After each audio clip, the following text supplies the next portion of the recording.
여러분 안녕하십니까? 힐링 토크 해보 플러스의 하근수 목사입니다. 안녕하세요, 이지입니다. 이지 씨, 네. 이번 코로나 때를 경험했지만 감기 같은 것이 막 확산될 때가 있잖아요. 아, 그렇죠. 하는 순간 네. 어느 순간 불길처럼 확 번질 때가 있어요. 네. 예. 그런 때를 전문 용어로 티핑 포인트 그렇게 말한대요. 아, 티핑 포인트요? 네. 어. 마치 물이 100도씨에 막 확 끓듯이 어떤 큰 변화가 막 일어날 때 네. 그런 때는 티핑 포인트 그러는데 사람에게도 그런 때 있는 것 같아요. 그렇죠. 인생에 있어서 티핑 포인트를 꼽으라고 한다면 결혼? 출산 뭐 이런 순간들이 그런 티핑 포인트가 되지 않을까 싶은 생각이 드는데요. 네. 오늘 모실 분은요. 예수님을 만났던 그때가 티핑 포인트가 되지 네. 않으셨을까 싶은 네. 생각이 듭니다. 아직 좀 생소한 이름이기도 해요. 네. 폰 일러스트레이터이시죠. 서정남 목사님 모시고 이야기 나눠보겠습니다. 어서 오십시오. 안녕하세요. 어서 오세요. 반갑습니다. 반갑습니다. 너무 화사하시고 좋으시네요. 좋네요, 아주. 예. 성경 묵상으로 그림을 그려 복음을 전하는 서정남 목사. 딸부잣집의 둘째 딸로 자라 가장 먼저 하나님을 믿고 가정에 복음을 전한 서정남 목사는 어머니의 사업 실패 이후 다시 하나님을 찾게 됐다. 자녀 교육을 위해 떠난 뉴질랜드에서 여러 사건을 겪으면서 목사의 길을 서원하고 뒤늦게 신학을 배워 그림으로 복음을 전하게 되는데 복음의 비밀을 전하는 서정남 목사의 회복 스토리를 지금 공개합니다. 폰 일러스트레이트? 일러스트레이터. 일러스트레이터. 예. 굉장히 어려운 말인데 어떤 일입니까 이게? 먼저 일러스트레이트라고 하면은 그림을 그리는 작업이고 그런 사람이죠. 네. 앞에 폰이 붙었습니다. 네. 핸드폰으로 그림을 그리는 작업을 요즘 그러한 단어로 호칭을 하는 걸로 알고 있습니다. 아유. 그러면은 폰 일러스트레이터로 불려지시는 건 핸드폰으로만 휴대폰으로만 그림을 그리시는 거예요? 네, 오. 제 캔버스가 핸드폰이고요. 네, 모든 기능을 핸드폰 하나로 다 해결할 수 있는 그런 정말 우리가 그런 시대에 살고 있습니다. 그럼 스마트폰 앱을 통해서 그림을 거기다 그리시는 건가요? 그렇죠. 어떻게 그리시는 거예요? 좀 과정을 설명해 주실 수 있으세요? 제가 이제 대학에서는 그림을 전공을 했습니다. 그러다가 결혼 생활 막 시작하면서 이제 하나님을 뜨겁게 만났는데 그 이후에 아까 말씀하신 것 같이 정말 그 순간이 저 인생에는 티핑 포인트가 되었지요. 네. 그러면서 이제 오직 복음 전도 거기만 올인을 하고 있다가 결국 하나님의 인도하심으로 제가 목사 안수까지 받게 되었고 아이고, 현재는 네. 감리교 소속 기독교 대한감리회 목사입니다. 아, 네. 그래서 이제 목사는 매일 설교를 해야 되지 않습니까? 그렇죠. 그래서 말씀을 연구하고 묵상하고 이렇게 하는 과정 가운데 그 장면들이 저에게 이미지로 바뀌어지는 거예요. 그래서 이것을 그림으로 그리자니 캔버스로 그 화폭에다 그리자면 몇 개월이 필요합니다. 그렇죠. 한 작품 할 때마다. 목회를 하는 사람이 이거 병행하기 쉽지가 않아요. 네. 제 사위가 이제 그 고민을 알고는 네. 사위가 재미교포인데 어느라 말로 어머니 앱으로 하세요 그래요. 그래서 뭐냐 그랬더니 애플리케이션 다운을 네. 해주더라고요. 그래서 핸드폰에다 그게 다운돼 있으니까는 뭐 그 안에서 모든 게 다 해결이 되더라고요.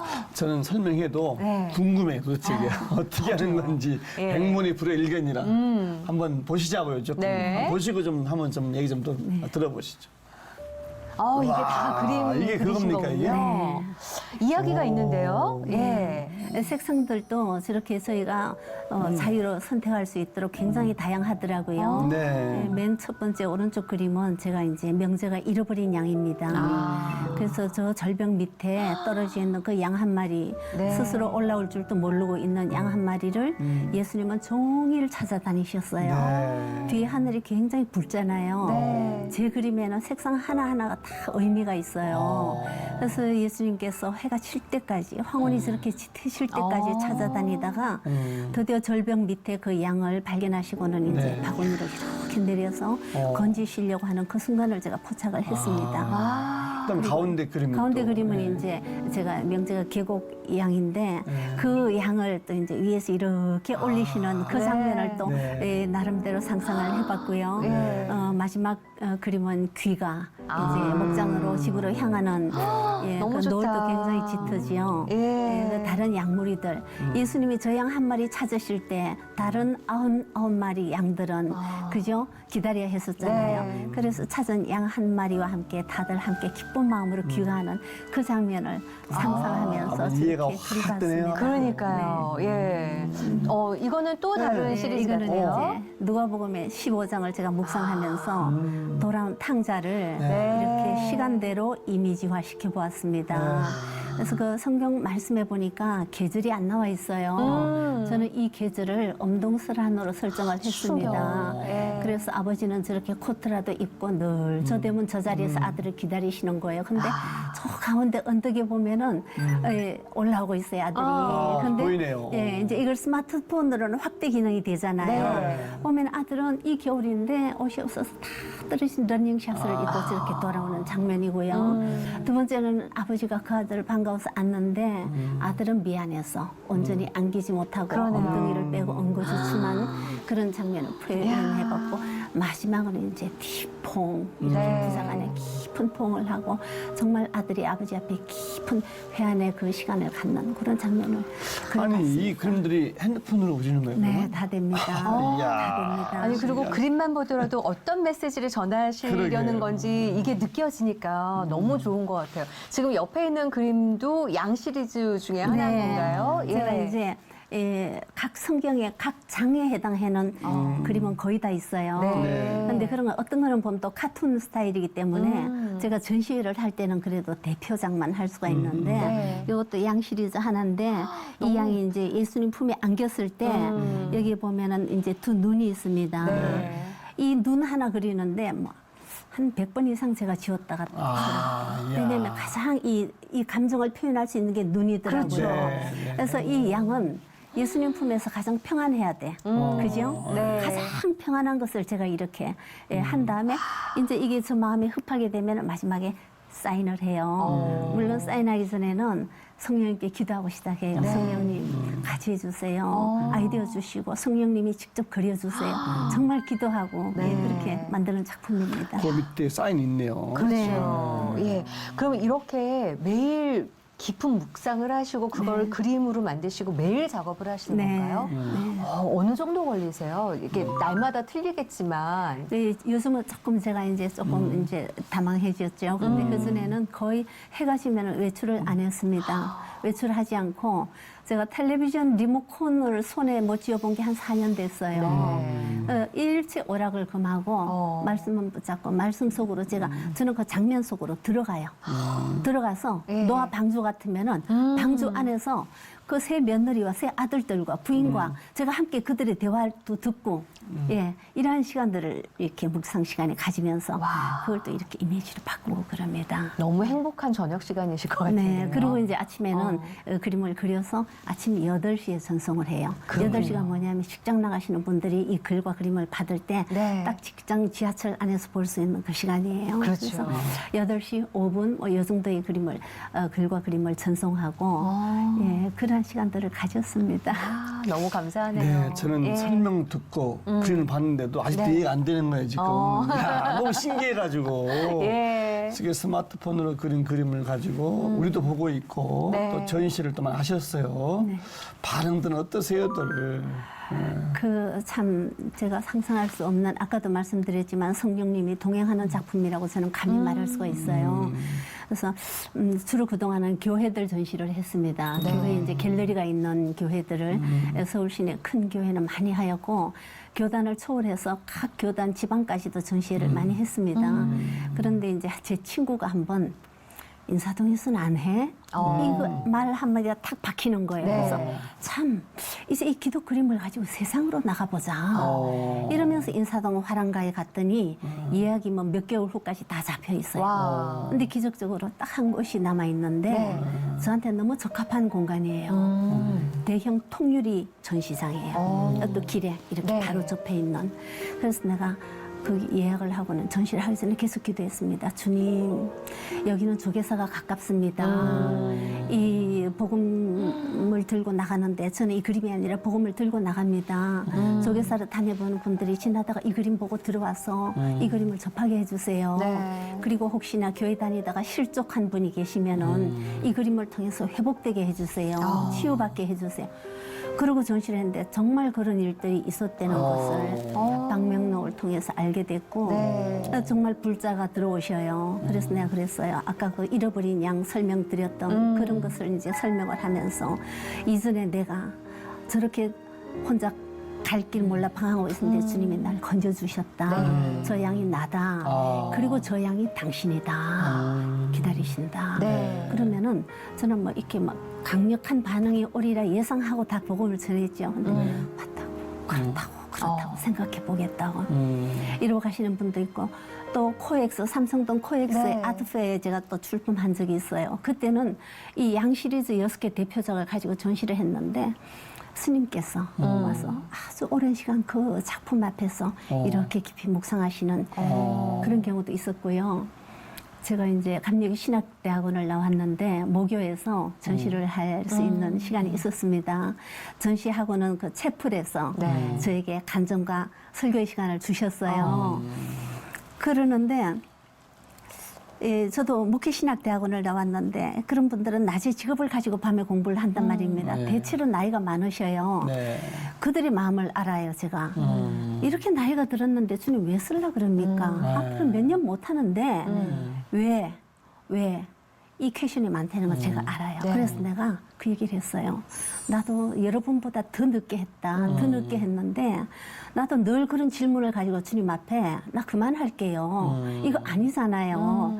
감히 이러기도 했었다. 그랬더니 그들이 고개를 끄덕끄덕 하는 거예요. 근데 주님은 나이 상관없이 주님이 계획하신 바를 이루시더라. 네. 걱정하지 마라. 네. 늦게도 다양하게 쓰신다. 아멘, 아멘 하시는 거예요. 그들에겐 또 그러한 도전이 되고 네. 또 목사님들도 이 그림을 가지고 힐링을 많이 받으셔요. 그러실 것 같아요. 목사님들이 얼마나 속앓이를 많이 하십니까? 누구한테 말씀 못하고 네. 그럴 때 이 그림을 보고 확 이렇게 치유를 받고 아. 눈물이 울컥한다고 네. 그림을 많이 구입해 주시고 다양하게 주님께서 하고 계십니다. 아유, 그 참. 그림이 핸드폰으로 그렸음에도 불구하고 그 한 컷에서 느껴지는 예수님의 마음, 하나님의 마음이 온전히 전해지는 것 같아서 더 그러게요. 특별함이 있지 않을까 싶은 생각이 드는데 하나님은 어떻게 만나셨어요? 모태신앙이세요? 아니면은 나중에 네, 만나신 건가요? 네. 저희는 불신도 아니고 무신론자였어요. 자기들 잘난 맛에 살았어요. 정말로. 그 종교는 어리석은 사람들이 가진다. 이렇게 말씀하시는 부모님 밑에서 네. 살았어요. 그런데 저희가 이제 아버님이 외동이에요. 근데 어머님이 시집 와서 8년 동안 자녀를 못 낳았단 말입니다. 외동아들에게 시집 오신 거죠. 자녀를 못 낳았는데 8년 만에 아기를 낳았는데 딸이었어요. 네. 딸이시만도 뭐 대단한 축제였죠. 근데 두 번째 또 딸을 낳았어요. 그 저예요. 아, 그래서 네. 이제 그 다음엔 제발 아들 낳아라 해서 네. 제 이름이 이렇게 남자 이름이에요. 그런데 그 다음에 또 딸을 낳았어요. 네. 그 다음에 또 딸을 낳았어요. 아이고, 넷째까지. 그 다음에 또 딸을 낳았어요. 아이고, 그 다음에 또 딸을 낳았어요. 아이고, 6명. 6명. 일곱 번째 아들을 낳았어요. 이야. 얼마나 대단했겠어요. 근데 그때 이미 어머니는 40대였고 그 아이가 선천성 심장 판막이었던 거예요. 아이고. 그때가 저런. 1970년 초반이었거든요. 그래서 걔는 태어나서부터 서울대학병원에서 자랐어요. 네. 그래서 2, 3년을 그렇게 살아다가 의사 주치 스님께서 한국 의료기술로는 여기까지다. 미국으로 데리고 가십시오. 그때 우리 어머님이 깊이 고민을 하셨어요. 이미 재산을 절반을 다 탕진했고 이 아이를 살려도 온전치는 않은데 네. 저 딸 6명을 어떻게 하느냐 깊이 고민하시다가 어머님은 독자를 포기하셨어요. 그리고 딸 6명을 택하셨어요. 네. 그리고 정말 귀하게 저희들이 자랐어요. 자라고 저희가 자라면서 어머님이 하시는 말씀이 기억이 남는 게 나 하나 딸 다른 집 10아들 못지않게 키운다. 이 말씀을 늘 하시면서 그 정도로 저희들에게 투자를 하면 얼마나 길을 살려주셨겠어요. 그렇게 자랐습니다. 그런데 어머님이 사업을 하셨는데 어느 해 어머니 사업이 파산이 된 거예요. 저런. 저희가 이제 결혼했어도 어머니한테 뭐 질문을 하면은 답이 나오지 않은 적이 없고 해결을 안 해주신 적이 없고 돈이 필요하다면은 그냥이 아니라 늘 갑절로 주시는 네. 정말 그런 어머니였고 전 하나님인 줄 알았어요. 예, 전능하다 생각을 했습니다. 근데 부도가 나서 스스로 해결을 못 하시는 거예요. 그때 제가 본능적으로 어릴 때 이런 성경 학교도 가봤었고 대학교 때 친구가 전도해서 교회도 갔었고 네. 그제서 생각이 나는 거예요. 거기에서 깨달으시는 게 인간의 연약함을 뼈저리게 탁 순간 깨달으신 거예요. 예. 그렇게 해서 이제 그러면 대학교 때 아니 대학 졸업 후 네, 결혼해서 이제 결혼해서. 예, 제 아이가 초등학교 1학년 때 저한테 이제 그런 사건이 있었고 그래서 교회로 달려가서 그 순간 몇 달 되지 않아서 바로 주님을 뜨겁게 만나고 제가 아이고. 영어로는 야. 본어게인이라 그러죠. 그런 역사적인 시간이 있었습니다. 야. 그러셨군요. 어머님의 고난을 통해서 하나님을 느끼시고 네. 제 발로 걸어가신 거네요. 네. 교회 가시니까 어떠셨어요? 예. 완전히 제가 이제 이 가치관이 바뀌었어요. 그리고 정말 세상적인 잣대로는 아니다 싶은 분들이 너무 존경스럽고요. 그들은 모두가 너무 밝고요. 너무 행복하고요. 네. 나 혼자 너무 우울했었어요. 근데 그들은 참 하는 언어도 다르시고 네. 나도 저 세계에 깊이 들어가 보고 싶다. 나도 저렇게 될 수 있을까. 근데 난 어머니의 고난을 통해서 교회를 갔단 말입니다. 네. 하나님 우리 어머니 이 어려운 문제 해결해 주세요. 해결해 주세요. 기도를 하면서 교회를 다니다 깨달은 것이 하나님 그 문제 해결해 주시는 게 급한 게 아니라 제가 죄인이란 걸 깨닫게 해주셨어요. 그래서 예배를 드리고 처음 가서 예배를 드리고 났는데 손에요. 그렇게 세균이 많고 균이 많고 득식을 거리고 내가 그렇게 처한 죄인이란 걸 그날 이렇게 내 눈으로 보여질 정도로 예, 그런 어떤 큰 사건이 있었습니다. 그러고 나니까 이제 형제들이 문제예요. 주님 나 혼자 천국 갈 수 없잖아요. 저들 어떻게 합니까? 네. 나 혼자 천국 갈 수 없어요. 저들도 예수님 믿고 구원받게 해주세요. 어머님, 아버님, 할머님, 딸 6명 다 어떻게 합니까? 방법이 없어요. 그들은 다 각기 정말 어머님이 최고로 키웠기 때문에 너무 다 자기들만의 특별한 분야에서 활동하고 있는데 복음을 전도한다는 게 금식기도 했어요. 주님 나 죽을게요. 정말 이만큼 내가 죽기까지 저들이 예수님 믿기를 원합니다. 금식기도 했어요. 그랬더니 하나님께서 그 기도를 들으시고 한 사람 한 사람에게 맞게 우리가 병원을 가면은 의사가 처방을 해주시는데 네. 환자마다 다 달라요. 같지 네. 않아요. 네. 그렇듯이 저희 형제들을 위해 기도했더니 하나님께서 저 기도를 들으시고 저 기도를 받으시고 각자에게 맞는 방법대로 그들을 다 부르셨어요.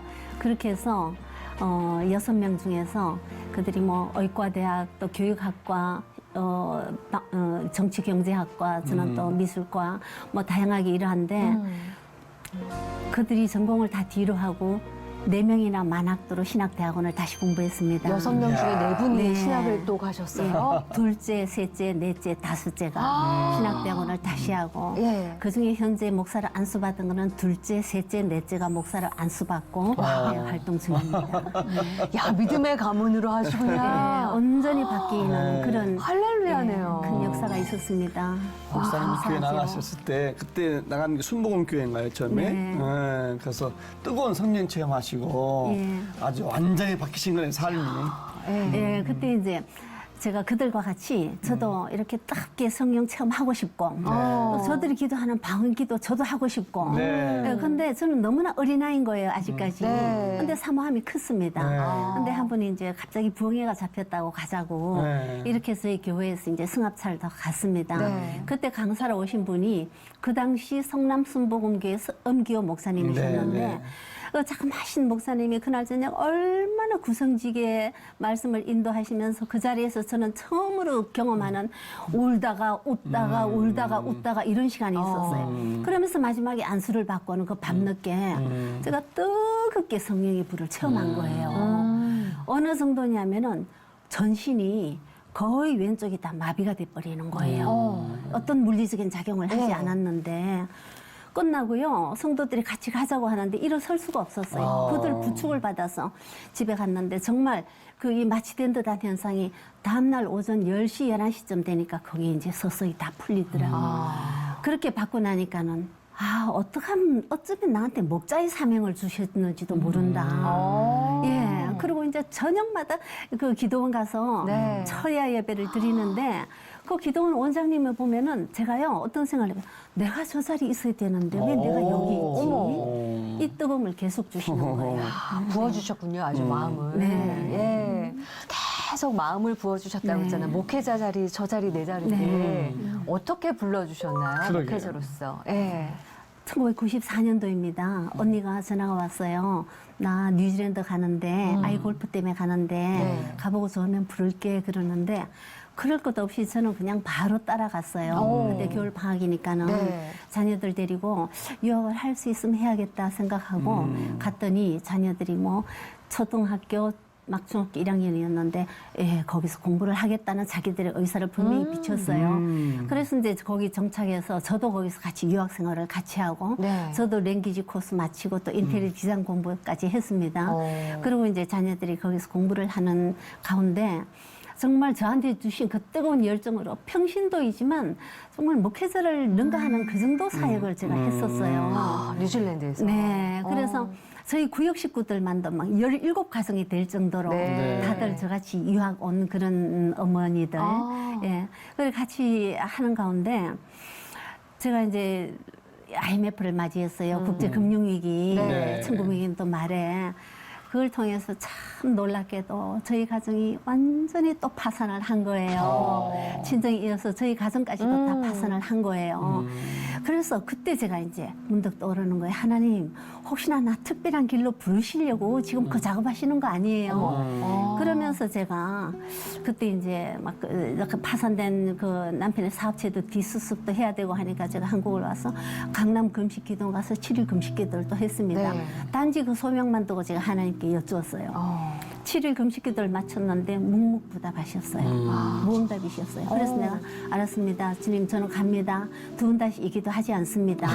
저한테는 이제 이런 소명은 없는 걸로 네. 저는 이제 접수하겠습니다. 그러면서 이제 제가 갔었죠. 뉴질랜드를 갔는데 우리 구역 식구 중에 한 분이 한국에서 약사하신 분이 왔는데 여기 와서 영어로 아무것도 안 되니까 뭐 매일 울고 지내시는 거예요. 그러다가 이사를 하신다 그래서 제가 그거를 다 도와드리고 오후 3시에 다 도와드리고 아이들을 픽업해서 집으로 와서 딱 현관문을 여는데 이상한 장면인 거예요. 이게 뭐지? 이게 왜요? 뭐지? 이해가 안 되는 거 평생 보지 못한 한 2, 3분을 그 자리에 그렇게 서 있었어요. 가만히 보니까 도둑이 들어온 거예요. 근데 그 뉴질랜드는 그 당시 1900년도 말 또 얼마나 평화였냐면 제가 처음 갔을 때요. 다들 현관문 안 잠그고 살았어요. 그 정도로. 그리고 수도꼭지 틀어서 그걸 식수로 썼어요. 그런 청정 지역이었어요. 네. 도둑이 와서 다 헤쳐놓은 거예요. 그래서 이제 목사님 뭐 또 경찰에 폴리스 보험에서 다 연락해서 수습을 했는데 문제가 생겼습니다. 이틀 후에 제가 우리 여성교 회원들과 함께 그 뉴질랜드 남섬에 보면 서던 알프스라고 만연설이 있어요. 네. 거기로 우리가 야유회 1박 2일 야유회 가기로 되어 있었어요. 제가 못 가겠다. 이 상황에 난 아이들 두고 네. 못 가겠다. 아이들이 아직 안정도 되지 않았다 그랬더니 우리 회원님들이 아니라고 나 안 가면 갈 수가 없다고 할 수 없이 이제 교회나 성도님들에게 자녀들을 맡겨두고 갔습니다. 성교육자 몇 달을 이제 소풍을 갔지요. 여성교 회원들이 얼마나 그 모처럼 남편 떠나서 우리들끼리만의 네. 시간이 얼마나 네. 좋았겠어요. 상상할 수 있잖아요. 에 가서 호텔에 짐을 풀고는 이제 등산복으로 갈아입고 그들 다 먼저 나가고 제가 마지막으로 호텔 문을 닫으려고 하는데 딸이 전화가 왔어요. 전화가 와서 아 그래 학교에서 왔어 그랬더니 목소리가 그냥 바들바들 터는 거예요. 엄마 또 도둑이 왔어. 아이고, 또 두 번 또. 도둑이 왔어. 어떡하면 좋아. 어떡하니. 목사님께 연락드려. 그리고 성도님께 어느 댁에 연락하고 그리고 보험회사 전화하고 좀 해줘. 엄마 여기서 갈 수가 없어. 어떡하니.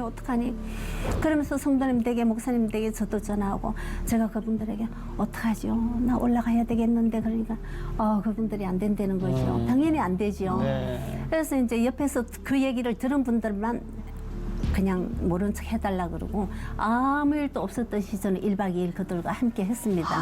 그리고 이제 그 다음날 올라와서는 그 집에 더 이상 살 수가 없는 거예요. 두 번이나 예. 그랬으니까 또.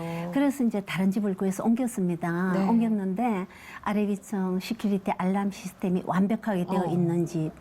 대문도 철대문에다가 리모컨으로 열고 들어갈 수 있는.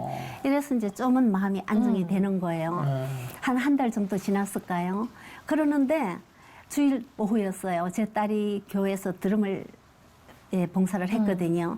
그날 피곤하다고 집에 빨리 가겠다 그래요. 그래서 내가 그러면서 저는 이제 늦게 또 세미나 한 군데 참석했다가 늦게 갔는데 전화를 했어요. 딸한테 엄마 곧 갈게 그랬더니 전화를 받는데 또 딸이 바들바들 떨면서 전화를 받는 거예요. 엄마 어디서 왜 전화를 안 받았어?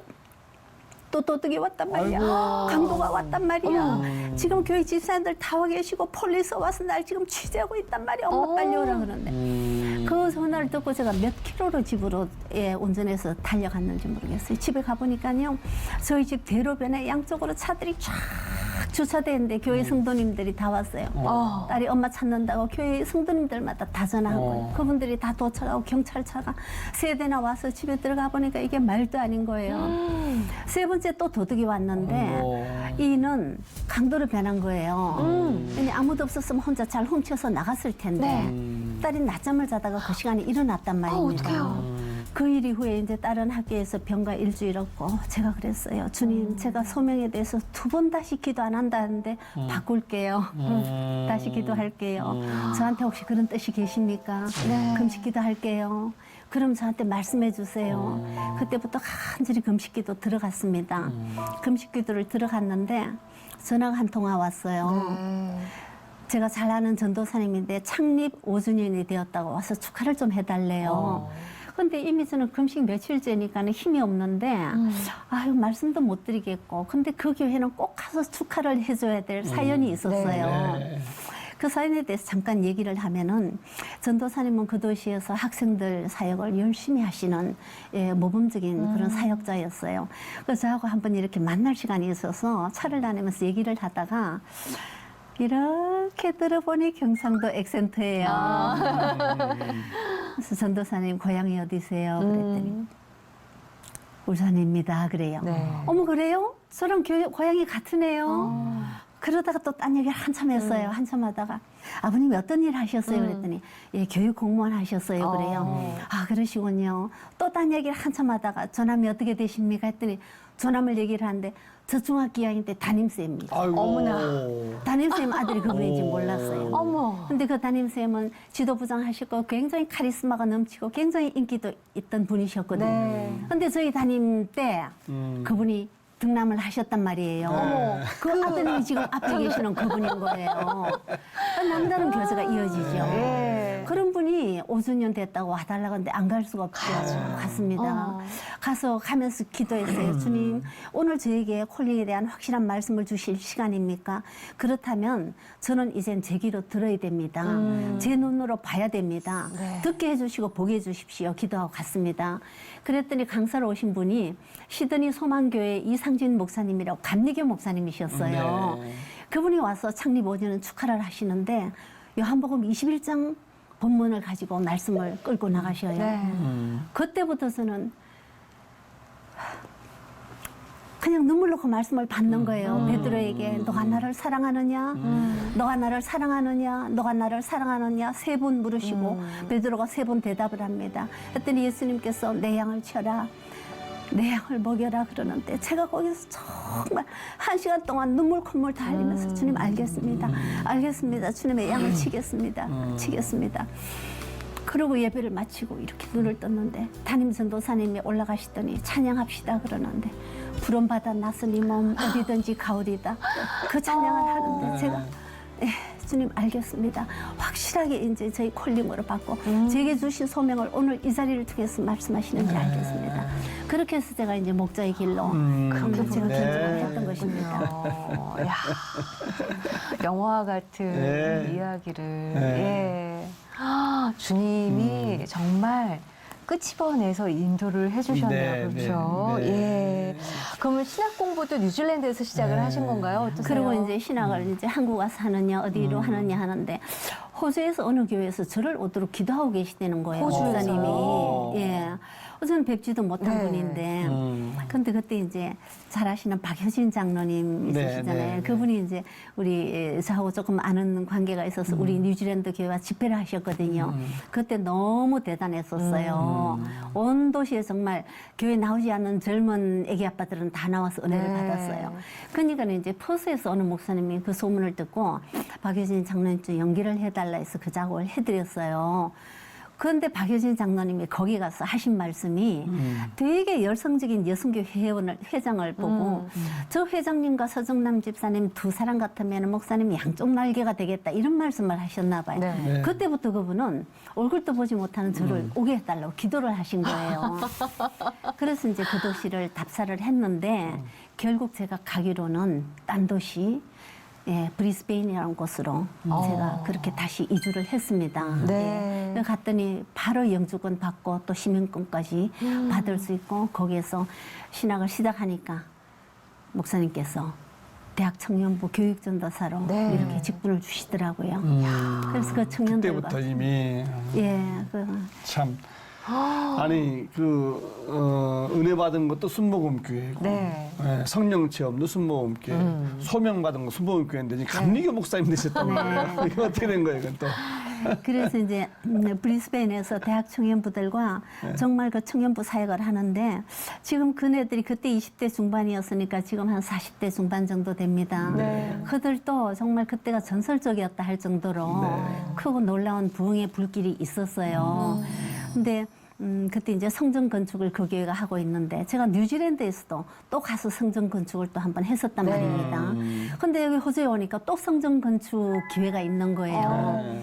그러면서 성전 건축을 우리 청년들과 함께 다 동참할 수 있는 시간을 하나님이 주셨어요. 직접 페인팅도 하고 그리고 그 정말 3,000평 땅에 그 떼딴지 잔디 가지고 잔디도 청년들과 함께 깔고 이렇게 시간이 있었습니다. 그리고 결국 성전 건축한 다음에 하나님이 저를 한국으로 보내시더라고요. 영어로 하던 신학을 제가 마무리를 못했습니다. 청년부 사역이 너무 힘에 겨워가지고 힘에 겨운 게 아니라 너무 재밌어서 예, 그러다가 이제 하나님이 어떤 방법으로 저를 보내시더라고요, 한국으로. 그래서 한국 가서 한국으로 신학하라고 그러시나 보다. 한국으로 왔습니다. 네. 이미 저희들은 경제적으로 다 파탄이 됐기 때문에 정말 저희는 그 물질이 풍족했던 너무 풍족하다가 이제는 하나님이 깨끗이 쓸어주셨는데 보통 마당을 빗자루로 설다 보면은 네. 낙엽이 한두 개 있잖아요. 그렇죠. 근데 이거는 완전하게 깨끗하게 너무 쓸어주셔요. 깨끗해요. 너무 깨끗하니까 이 분명히 하나님이 하신 거예요. 사람이 한 게 아니에요. 예. 한국에 오니까요. 들어갈 집도 없어요. 방도 없어요. 근데 그때 딸이 호주에서 대학을 다니다가 자퇴하고 본인이 또 저기 하고 싶은 게 있어서 먼저 한 몇 달 먼저 왔어요. 딸이 고시텔을 하나 얻어서 거기 있더라고요. 고시텔. 고시텔. 예. 혼자 들어가서 예. 고시원. 네, 그 고시원을 들어가 보니까 정말 1인용 침대하고 그렇죠. 방바닥 공간은 그보다 더 좁아요. 네. 제가 처음 한국 와서 그 방바닥에서 누워 잤습니다. 그런 시간을 고생하셨구나. 정말 너무나 이전과 이후가 다른 네. 그런 삶을 하나님 저한테 주시고 그러한 시간들이 연결되면서 그 가운데서 분명히 성숙이 있었어요. 예, 제가 정말 그 어려운 자들의 그 삶은 이해를 하지 못하고 성장을 했잖아요. 네. 근데 하나님이 목자로서 재면은 하나도 결격 사유가 있어서 안 되잖아요. 근데 제가 그 모른다는 건 결격 사유예요. 하나님 그걸 훈련시키시는 거예요. 네. 그리고 물질이 없는 자들, 그들의 마음이 어떤지 그거를 경험하지 못한 자 같으면은 그 역시 결격 사유잖아요. 그 경제적 훈련을 맹 훈련을 시키시는데요. 신학하는 동안은 정말 처절했습니다. 전혀 수입이 없는 상태로 신학. 그래서 이제 한국 와서 우선은 경제적 해결이 돼야 되니까 영어 학원에 상담실장, 네. 부원장을 몇 년을 했습니다. 그러다 보니 이제 제가 교회를 나가는데 아무 조건 없어요. 주님, 집 가까운 교회. 집에서 가장 짧은 시간에 갈 수 있는 교회 가겠습니다 했는데 그게 아현동의 아현중앙 감리교회였어요. 가까운 교회로 가신 게 감리교회였군요. 그래서 감리교회를 다니게 됐는데 그때 섬기던 여성 부목사님께서 제 사정을 아시고 권사님 신학을 마무리 못했다고요. 권사님 하셔야 됩니다. 감리교 신학대학원 들어가십시오. 네. 목사님 추천서 받으십시오. 해서 이제 이성균 담임 목사님 추천서 받아서 그렇게 감리교 신학대학원을 들어간 게 네. 제가 감리교 목사가 된 그런 동기입니다. 네. 쉽지 않은 길을 네. 걸으셨고 네. 그만큼의 또 하나님의 위로하심도 크게 받으셨을 것 같아요. 네. 돌아보니까 어떠세요? 예. 정말 하나님의 위로하심은 분명히 있었죠. 하나님이 끌고 가시는데 저같이 연약하고 저같이 인내심이 부족하고 저같이 제 하고 싶은 것만 하고자 하는 자를 끌고 가는데 얼마나 고생하셨겠어요. 지금 돌아보면은 우리 주님이 참 저 때문에 고생을 많이 하셨구나 하는 생각을 하게 됩니다. 그래서 이제 대학원 3년 동안 가장 문제는 등록금이 없어요. 등록금이 없었는데 우리 동기 그분들이 제 사정을 하고 십시일반 모금을 해서 동기들이요? 예, 등록금을 해결해 주기도 하고 야. 또 사촌이 11조라고 보내줘서 해결이 되기도 하고 또 이제 한 번은 이제 마지막 학기에는요 설교학 시간이 있는데 그때 이제 그 학기 초에 그 본문을 2개를 주시더라고요 교수님께서 이걸 가지고 6개월 후에 여러분들이 설교를 하는데 이게 네. 이제 점수에 반영된다 그래요. 뭐 6개월 동안 준비를 했으니까는 뭐 이 원고 볼 필요가 없죠. 네. 그리고 이제 거기는 예시도 있어야 되고 아. 예화도 있어야 되고 이렇게 했는데 아주 적절했다고 평가를 해주시면서 교수님께서 설교학 100점을 주셨어요. 근데 100점은 줄 수가 없으니까 99점을 주셨어요. 네. 99점 그걸로 인해서 그 학기에 장학금까지 받은 거예요. 예, 이미 그때는 뭐 60이 가까운 나이였거든요. 네. 그 신학교 들어갈 때 나이가 얼마였어요? 54살에 들어갔습니다. 14살에. 이제 졸업을 했는데 역시 다들 저보고 개척하래요. 근데 개척금이 있어야 개척을 하죠. 네. 하나도 없는데. 네. 그래서 2년, 3년 가까이 이 성경 공부를 하면서 무리들 모아서 성경 공부를 하면서 정말 그때 너무 재미난 시간이었고 너무 열매가 컸어요. 2년 정도 지났는데 아직까지도 저에게는 그래 내가 목사 안수를 받아야 되는데 개척을 해야 되는데 이 마음이 있었어요. 그 뜨거움이 있었어요.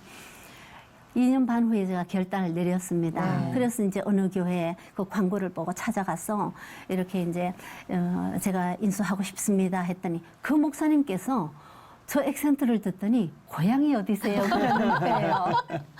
울산입니다. 했더니 저도 울산입니다. 그러시는 거예요. 네. 그러면서 정말 하나님 역사하셔서 그 목사님께서 뭐 이렇게 비품 이런 걸 다 그냥 주시면서 저는 보증금만 장만하면 되도록 이렇게 개척이 시작이 됐습니다. 그렇게 해서 이제 그 보증금 물론 여기저기 친구들에게 처음으로 빌려서 개척한다고 하니까 빌려줬어요. 그렇게 해서 했는데 그 이후로 제가 지금까지 참 우리 하나님 분명하신 하나님 제가 지금까지 빚 없이 이렇게 사역을 하고 있습니다. 근데 거기서 제가 깊은 깨달음을 딱 한 단어를 정말 성령으로 깨닫는 어떤 네. 순간이 있었습니다. 신대원 졸업하자마자 개척을 하는 거 제가 핑계가 있었습니다. 개척 자금 없어요. 그건 돌아보니까 제 핑계였어요.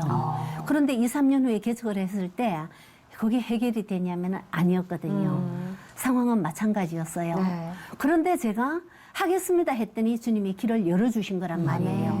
거기에서 아 순종이란 것은 환경이 아님에도 불구하고 하겠습니다. 순종하는 것이 순종이구나. 환경이 되었을 때 하는 것은 팩트지 그건 순종이 아니구나.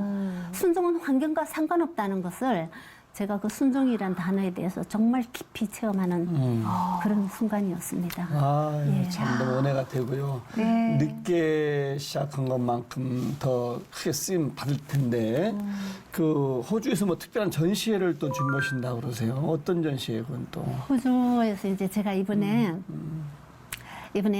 코로나가 약간 회복되면서 호주에 지금 아들이 혼자 있어요. 네. 아직 미혼인데 오래 못 봤잖아요. 네. 그래서 제가 이제 교회도 안식년 겸해서 잠깐 다녀왔습니다.